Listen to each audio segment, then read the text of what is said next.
Hello everyone, जय हिंद। आज है 27 दिसंबर और आज के इस वीडियो में हम 27 दिसंबर से बनने वाले करंट अफेयर के सभी इंपॉर्टेंट क्वेश्चंस को डिस्कस करेंगे। कल यानी कि 26 दिसंबर को हम लोगों ने पढ़ा था कि भारत और जापान के बीच में पहली ये जो हवाई अभ्यास है जिसे नाम दिया गया है वीर गार्जियन, ये जनवरी के महीने में आयोजित की जाएगी। आईपीएल के इतिहास के सबसे महंगे खिलाड़ी बने हैं सैम करन। 18.5 करोड़ में इन्हें खरीदा गया है। कल मैंने गलती से कह दिया था कि 2022 के सबसे महंगे खिलाड़ी क्रिस मॉरिस है। देखिए 2022 के आईपीएल के सबसे महंगे खिलाड़ी ईशान किशन और 2021 के आईपीएल के सबसे महंगे खिलाड़ी ये क्रिस मॉरिस थे, ठीक है। और अब 2023 के लिए ये बन गए हैं सैम करन। दिसंबर 2022 में जो सितविनी राबू का है, ये किस देश के नए राष्ट्रपति चुने गए हैं? फिजी के। वीर बाल दिवस 26 दिसंबर को मनाया जाता है। भारत की पहली महिला मुस्लिम फाइटर पायलट ये बनी है सानिया मिर्जा। लोसर फेस्टिवल लद्दाख में मनाया जाता है। फोर्ब्स के द्वारा जारी रिपोर्ट के अनुसार दुनिया में सबसे ज्यादा कमाई करने वाले एथलीट की लिस्ट में लगातार तीसरे वर्ष टॉप पर है नाओमी ओसाका। भारत की तरफ से एकमात्र एथलीट शामिल है पीवी सिंधु, जो कि इसमें 12वें स्थान पर रही हैं। नॉर्थ ईस्ट फेस्टिवल का शुभारंभ अभी हाल ही में दिल्ली में हुआ है। और अभी हाल ही में वर्ल्ड बैंक के द्वारा 2022 इन 9 चार्ट्स रिपोर्ट ये जारी की गई है। और अभी हाल ही में राज्यसभा के उपाध्यक्ष पैनल में शामिल किया गया है पीटी उषा को। आज का हमारा पहला सवाल है। अच्छा, आज का वीडियो शुरू करने से पहले मैं आप लोगों को बता दूं, आप लोगों के लिए जो मैराथन क्लास है ना 500 प्लस करंट अफेयर की, लगभग 550 करंट अफेयर मैंने 2022 के कवर कराए हैं। ये 2 पार्ट में मैं आप लोगों को प्रोवाइड करा दूंगी। इसका एक जो पार्ट है ये आज अपलोड हो जाएगा और एक पार्ट मैं ये कल अपलोड कर दूंगी। तो जो स्टूडेंट शिकायत कर रहे थे कि नवंबर दिसंबर का मंथली वीडियो नहीं मिला है, तो अब पूरे ईयर का आपको मंथली वीडियो प्लस पीडीएफ ये 2 दिनों में मिल जाएगी।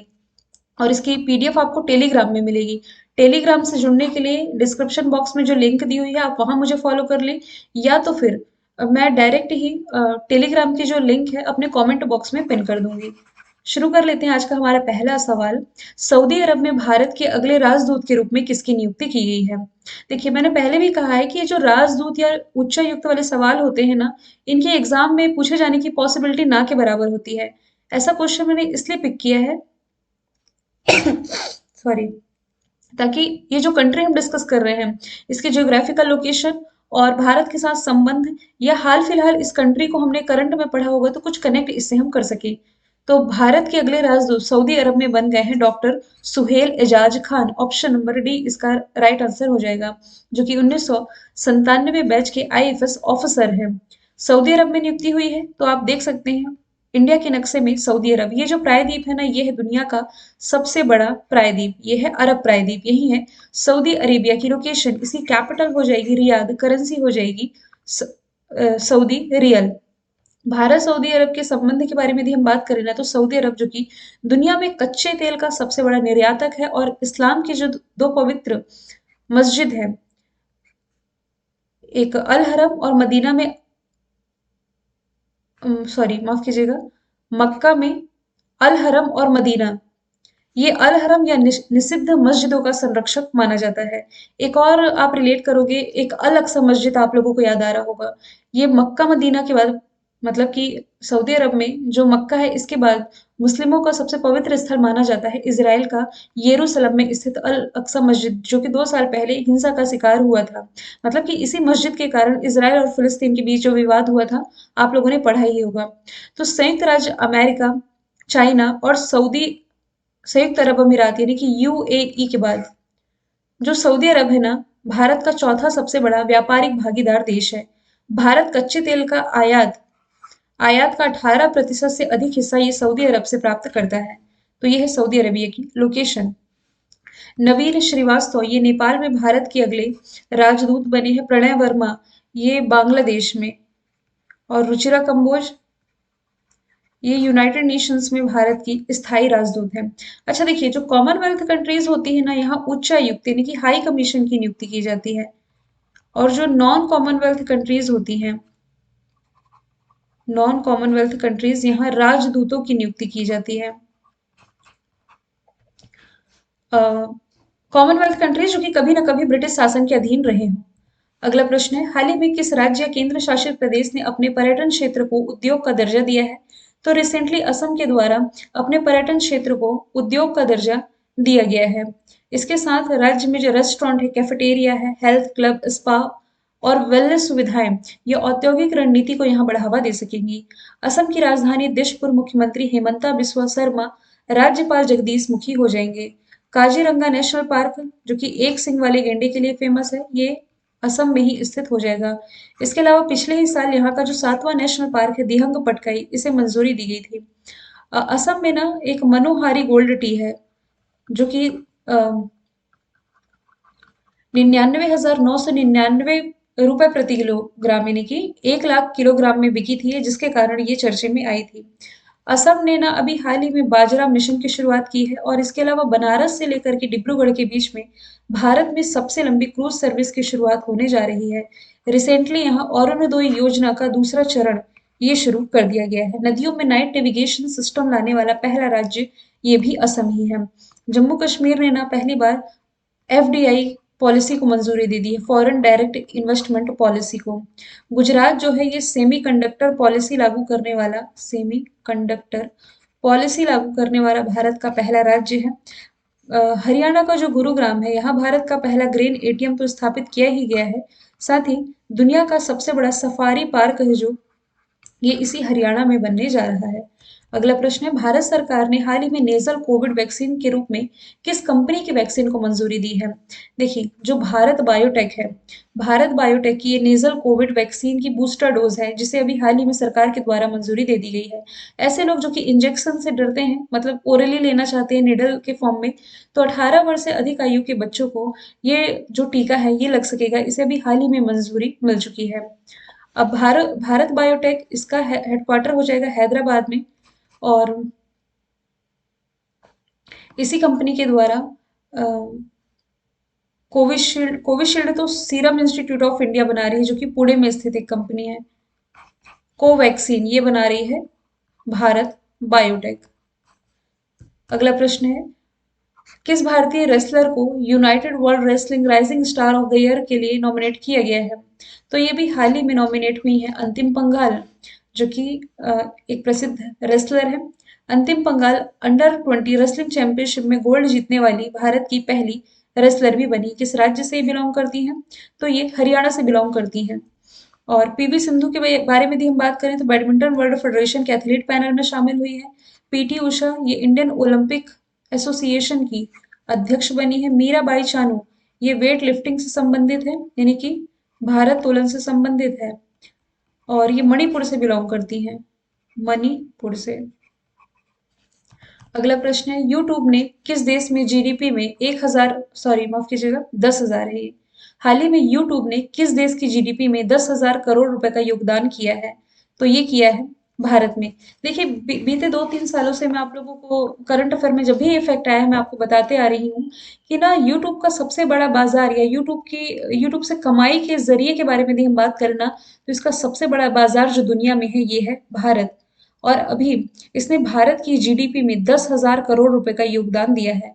भारत में देखिए लगभग 4500 से अधिक ऐसे यूट्यूब चैनल हैं जिनके 1 मिलियन से अधिक सब्सक्राइबर हैं, ठीक है। और भारत में 1 लाख रुपए से अधिक सालाना राजस्व कमा रहे चैनलों की जो संख्या है, ये सालाना आधार पर 2021 में 60% से अधिक बढ़ गई है। अब आप देखेंगे गांव-गांव में भी यूट्यूब लोग व्लॉग बना-बना करके अपनी कमाई कर रहे हैं, कुछ एजुकेशनल चैनल, यदि हम भी कहें तो हम भी आपको यूट्यूब के ज़रिए एक तो इनकम का सोर्स भी और लोगों को ज्ञान भी मिलता है इससे। तो कई लोग का व्लॉग चैनल या किसी में कुछ टैलेंट है तो मेकअप ट्यूटोरियल कुछ भी, मतलब यूट्यूब एक तरह का कमाई का साधन बना हुआ है। जो यूट्यूब है ना, ये अस्तित्व में आया था वर्ष 2015 में। अगला प्रश्न है, हाल ही में सुशासन दिवस कब मनाया जाता है? तो भारत के पूर्व प्राइम मिनिस्टर अटल बिहारी वाजपेयी जी की स्मृति में 25 दिसंबर को हर साल मनाया जाता है सुशासन दिवस के रूप में। प्रधानमंत्री नरेंद्र मोदी ने 25 दिसंबर को सुशासन दिवस के रूप में ये कब घोषित किया था? 2014 में। इसकी शुरुआत ई गवर्नेंस के माध्यम से सुशासन के नारे के साथ हुई और मध्य प्रदेश के ऐसे स्टूडेंट जो एमपीपीएससी या मध्य प्रदेश में किसी वैकेंसी की तैयारी कर रहे हैं तो इस फैक्ट को आप नोट करें कि मध्य प्रदेश सरकार ने ग्वालियर के सिरोल क्षेत्र में अटल बिहारी वाजपेयी जी का स्मारक बनाने के लिए 4050 हेक्टेयर भूमि है जो कि आवंटित कर दी है, ठीक है। और 24 दिसंबर को राष्ट्रीय उपभोक्ता अधिकार दिवस, 23 दिसंबर को चौधरी चरण सिंह की स्मृति में राष्ट्रीय किसान दिवस और 26 दिसंबर को वीर बाल दिवस। अगला प्रश्न है, दिसंबर 2022 में पुष्प कमल दहल ये कहाँ के प्रधानमंत्री बने? अभी कुछ दिन पहले मैंने बताया था कि नेपाल के प्रधानमंत्री शेर बहादुर देउबा बने हैं, लेकिन वही है कि बहुमत साबित नहीं हो पाता है। अब देखिए, इन्हें भी 1 महीने के अंदर अपना बहुमत साबित करना होगा। फिलहाल तो इन्हें शपथ दिला दी है यहाँ की राष्ट्रपति विद्या देवी भंडारी जी ने। नेपाल की राजधानी काठमांडू, हेडक्वार्टर सार्क का है। किसका हेडक्वार्टर है? सार्क का। कहाँ? काठमांडू में। इसलिए मैंने ये वाला मैप ऐड किया है, south Asian association for regional corporation. ये सार्क की फुल फॉर्म है, जिसका हेडक्वार्टर काठमांडू नेपाल में है। और माउंट एवरेस्ट, जिसे हम नेपाल में सागर माथा के नाम से जानते हैं, दुनिया की सबसे ऊंची चोटी है। कामी रीता शेरपा इस पर सबसे ज्यादा बार चढ़ाई करने वाले पर्वतारोही हैं। ठीक है। पाकिस्तान, पाकिस्तान के प्राइम मिनिस्टर कौन है? शाहबाज शरीफ है। मैंने कुछ पड़ोसी की कंट्रीज के ऑप्शन लिखे हैं, जैसे श्रीलंका के प्राइम मिनिस्टर हो जाएंगे दिनेश गुणवर्धने और बांग्लादेश के कौन हो जाएंगे? शेख हसीना। अगला प्रश्न है, प्रधानमंत्री नरेंद्र मोदी ने किस राज्य में 12 जनवरी 2023 को राष्ट्रीय युवा सम्मेलन का उद्घाटन करेंगे? तो देखिए, विवेकानंद जी की स्मृति में 12 जनवरी को राष्ट्रीय यूथ डे या राष्ट्रीय युवा दिवस के रूप में भारत में मनाया जाता है। तो प्रधानमंत्री नरेंद्र मोदी जी के द्वारा कर्नाटक में इस पर एक जो सम्मेलन है, ये आयोजित किया जाएगा, जिसमें कि प्रधानमंत्री नरेंद्र मोदी जी पार्टिसिपेट करने वाले हैं। कर्नाटक की राजधानी हो जाएगी बैंगलोर, मुख्यमंत्री BS बुम्मई हो जाएंगे। कर्नाटक के कुछ फैक्ट हैं, जैसे कि यहाँ ना एक भैंस दौड़ प्रतियोगिता है कंबाला, इसका आयोजन किया जाता है। दुनिया का सबसे लंबा रेलवे प्लेटफॉर्म हुबली में, मतलब श्री सिद्धिविनायक स्वामी जी के नाम पर रखा गया रेलवे स्टेशन का नाम कर्नाटक में हो जाएगा। नीति आयोग द्वारा जारी इंडिया इनोवेशन इंडेक्स के तीसरे चरण में ये भी कर्नाटका टॉप पर रहा है। और कर्नाटक में जो विजयनगर है ना, विजयनगर कर्नाटक का 31वां जिला बना था बेल्लारी से अलग होकर के। कुष्ठ अरेबिका कॉफी, जिसे GI टैग मिला, ये भी कर्नाटक से संबंधित हो जाएगी। ये जो बेंगलोर है ना, यहाँ भारत की जो स्पेस एजेंसी है इसरो, इसका हेडक्वार्टर हो जाएगा। उत्तर प्रदेश में प्रधानमंत्री नरेंद्र मोदी ने काशी विश्वनाथ कॉरिडोर का उद्घाटन वाराणसी से किया। वैसे ही मध्य प्रदेश के उज्जैन से महाकाल लोक का उद्घाटन किया गया। तेलंगाना में, तेलंगाना के हैदराबाद में स्टेच्यू ऑफ इक्वालिटी यानी कि एकता की प्रतिमा का अनावरण प्राइम मिनिस्टर नरेंद्र मोदी ने किया है। अंतिम प्रश्न मैंने रिवीजन कर रखा है, पूमा इंडिया के नए ब्रांड एम्बेसडर, तो ये बन गई है अनुष्का शर्मा। अनुष्का शर्मा के अलावा देखिए अन्य ब्रांड, मतलब अन्य व्यक्ति जो इसके ब्रांड एम्बेसडर हैं, MC मैरी कॉम, करीना कपूर खान, युवराज सिंह, सुनील छेत्री और हैरी सिंधु। एक जर्मन कंपनी है पूमा। ठीक है। वैसे ही कार्तिक आर्यन मैकडॉनल्ड इंडिया के बने। मैथिली ठाकुर बिहार खादी की हस्तकला ब्रांड की। वैसे बिहार खादी के ब्रांड एम्बेसडर मनोज तिवारी। नीरज चोपड़ा बायजूस के ब्रांड एम्बेसडर है। दीपिका पादुकोण लेवाइस की है। MS धोनी भारत का जो ड्रोन स्टार्टअप है गरुड़ एरो स्पेस, इसके ब्रांड एम्बेसडर महेंद्र सिंह धोनी हो जाएंगे। मैंने कल आप लोगों से पूछा था ITF वर्ल्ड चैंपियन का खिताब किसने जीता है? तो मेल कैटेगरी में राफेल नडाल, फीमेल कैटेगरी में ईगा Swiatek. Both A and B इसका राइट आंसर हो जाएगा। आज का सवाल है, किस देश के द्वारा ग्रुप ऑफ फ्रेंड्स ये लॉन्च किया गया है? आंसर इसका कमेंट बॉक्स में बताइएगा। और फिर हम मिलेंगे नेक्स्ट वीडियो में मैराथन क्लास के साथ। Thank you so much.